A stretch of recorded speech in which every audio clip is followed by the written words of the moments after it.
हाँ जी, next person जो है, तो किनका रह गया, तो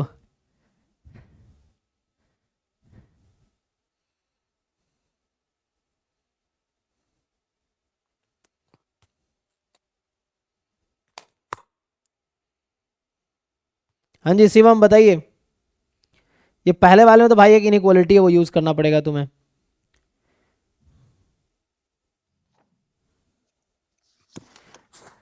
इसमें पहले वाले में हम्म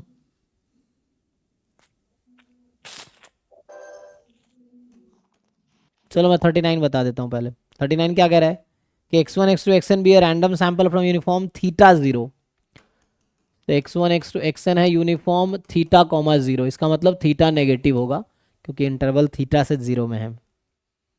टी है मिनिमम, तो which of the following statement, which of the following sequences of estimators is are consistent for theta. तो टीएन है minimum first order statistic, TN first order statistic है। देखो यहां से क्या होगा, जो एक्स आईज है वो यूनिफॉर्म थीटा कॉमा वन है। तो यहाँ पे अगर मैं थीटा कॉमा जीरो है, तो अगर मैं एक्स आई अपॉन थीटा लेता हूं तो क्या होगा,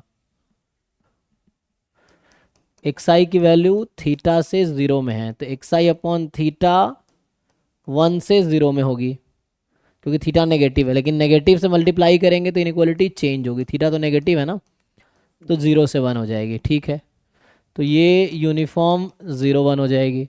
सो first order statistic upon theta will have distribution क्या होता है, beta first kind one comma N, ये आ जाएगा क्योंकि थीटा नेगेटिव है। तो यहाँ से expectation of first order statistic upon theta is कितना आ जाएगा, तो इसका होता है one upon this A alpha upon alpha plus beta. तो कहने का मतलब क्रॉस मल्टीप्लाई कर दूंगा, तो जब मैं क्रॉस मल्टीप्लाई करूंगा तो ये थीटा आ जाएगा। अब वेरिएंस अगर लिखेंगे, variance of first order statistic upon theta, इसका फॉर्मूला क्या था, तो इसका फॉर्मूला था अल्फा बीटा है ना अपॉन, अल्फा बीटा प्लस वो alpha beta plus one and alpha plus beta का स्क्वायर। जी जी, तो ये हो गया टू प्लस एन, राइट। अब बताओ limit N tends to infinity पे ये कहाँ जाएगी, जीरो पे। तो अगर मैं जीरो पे। इस थीटा को बाहर निकाल के यहाँ ले आऊँ तो स्क्वायर बन के आएगा, ठीक तो है। तो this goes to where, N tends to infinity पे कहाँ जा रही है ये, जीरो। फॉर्मूला सही लिखा है मैंने, ए अपॉन ए प्लस बी ना। तो ये जीरो पे जा रही है, तो जीरो पे तो नहीं जाना चाहिए, कहाँ पे जाना चाहिए था,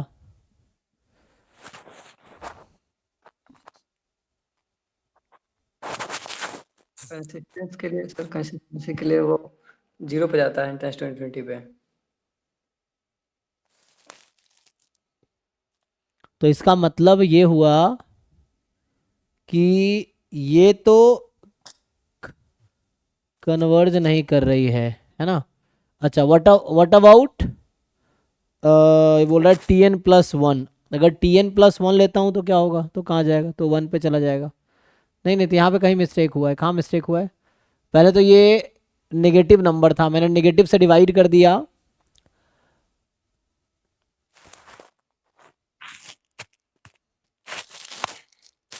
कंसिस्टेंट, कंसिस्टेंट होने के लिए क्या होना चाहिए।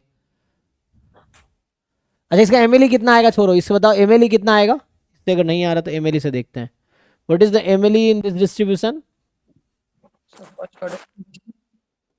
हम्म मतलब कहीं कैलकुलेशन मिस्टेक किया मैंने, जो भी किया था ना उसमें कहीं आई थिंक कैलकुलेशन मिस्टेक हुआ है। तो उसमें लिखना कहीं कैलकुलेशन मिस्टेक हुआ है, और फिर से चेक करते हैं देखो। तो अभी के लिए माइनस एक्स आई लिख दूंगा तो क्या होगा, यूनिफॉर्म जीरो से माइनस थीटा, यस सर। ये हो जाएगा। अच्छा तो इसको अभी मान लो वाई आई, तो वाई आई अभी मैं ले लेता हूँ माइनस एक्स आई, और माइनस थीटा को अभी के लिए लैम्डा मान लेते हैं। तो बताओ तो क्या होता है इसमें, तो लैम्बडा का एमएलई कितना है बताओ, छोड़ो ये सीधा यहाँ पे आते हैं। तो व्हाट इज द, ये वाई आई जो है इसका ये डिस्ट्रीब्यूशन था यूनिफॉर्म 0 कॉमा लैम्बडा में एमएलई क्या आएगा, एनीवे सीधा सीधा एमएलई निकालो ना, इतना क्या कर रहे हैं, चलो हम सीधा सीधा एमएलई फाइंड करते हैं। देखो तो यहाँ पे एमएलई से इजीली हो जाएगा, उसमें कैलकुलेशन मिस्टेक हुआ था। तो यहाँ पे पीडीएफ जो एक्स का है 1/0 माइनस थीटा, तो -1/थीटा, जहाँ एक्स आई बिटवीन थीटा टू 0, यही है। एंड जो लाइक्लीहुड फंक्शन होगी तो मल्टीप्लाई होगा, तो -1/थीटा की पावर n, एंड यहाँ n क्या है, सर लाइक इसका एमएलई आ जाएगा फर्स्ट ऑर्डर स्टैटिस्टिक ना सर। पक्का। तो theta less than each x i, so theta less than first order statistic, तो यहां से आ गया। और थीटा क्या है तुम्हारा,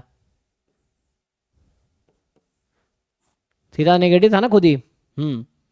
यस तो theta less than each x i, अच्छा एक्स आई भी तो नेगेटिव ही है, कोई दिक्कत नहीं है।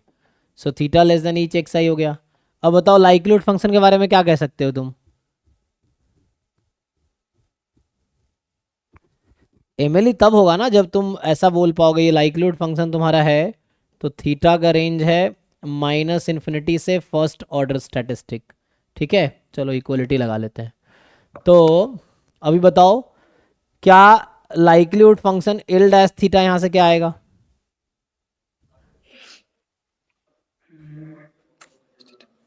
अच्छा पीडीएफ तो हमेशा पॉजिटिव होता है तो कोई दिक्कत नहीं है ना। ये जो -1/थीटा है ना, मतलब 1/-थीटा है। एक काम करो माइनस थीटा को ना हमेशा पॉजिटिव मान के दो, वरना हम निगेटिव मान लेते हैं ना। तो माइनस थीटा यहाँ पॉजिटिव है, ठीक है। तो इसका डिफरेंशिएशन करो कितना आएगा थीटा के रेस्पेक्ट में, सो n इंटू 1/-थीटा की पावर n-1, ये तो पावर का डेरिवेटिव हुआ। एंड फिर -1/थीटा का डेरिवेटिव 1/थीटा स्क्वायर होगा, माइनस गायब हो जाएगा, ठीक है। तो ये हो गया। और ये है कब, जब थीटा बिलोंग कर रहा है -∞ से x1 में, ठीक है। अब ये फंक्शन बताओ पॉजिटिव है कि नेगेटिव है,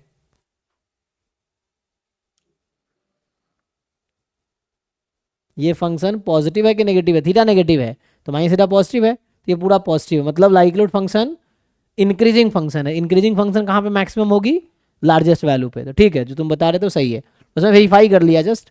तो यहाँ से आया कि first order statistics is MLE, और रिजल्ट क्या होता है, MLE is consistent. Yes sir. So MLE consistent है, the converges in probability to theta. तो अगर x1 कन्वर्ज करें इन प्रोबेबिलिटी थीटा, तो x1 प्लस 1/n कहाँ कन्वर्ज करेगी, इन प्रोबेबिलिटी टू 1/n की लिमिट 0, ये भी थीटा हो जाएगी। जो तुम्हारा बाकी ऑप्शन दिया है x1 + 1 converges in probability theta plus 1, और जो बाकी ऑप्शन है x1 + 1 माइनस 1/n², यही है ना। तो -1 है, कोई बात नहीं, +-1, तो यहाँ +-1 कर लो, यहाँ प्लस माइनस है तो कोई दिक्कत नहीं है। सो ये है x1 + -1 पे जाएगा।